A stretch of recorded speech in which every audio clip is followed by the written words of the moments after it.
Gisa-gisahin na muna natin ang ating mga sangkap. Palabasin natin yung agawan na. Nagluluto ako ngayon ng takway. Adobong takway tayo.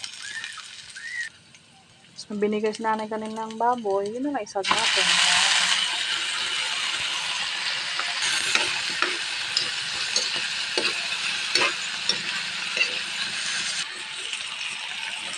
Lagay na natin yung takway.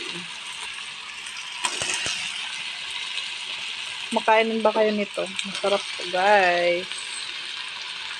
Nalagyan ko na ng laurel. Lagyan natin ng pamintang durog. Then, meron ang powder dito. Lagyan din natin.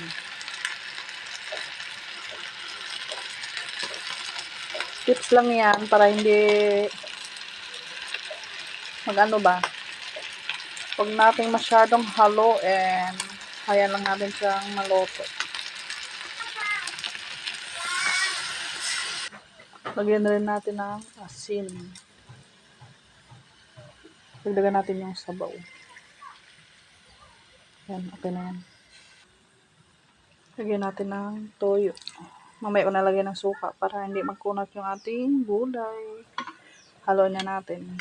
And then, kaya lang natin maluto.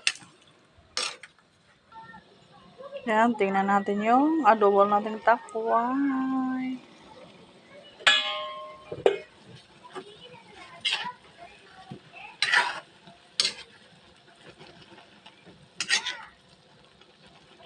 Hindi pa luto yung ano natin.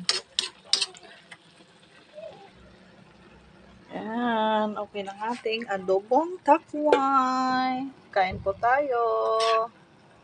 Thank you for watching. God bless.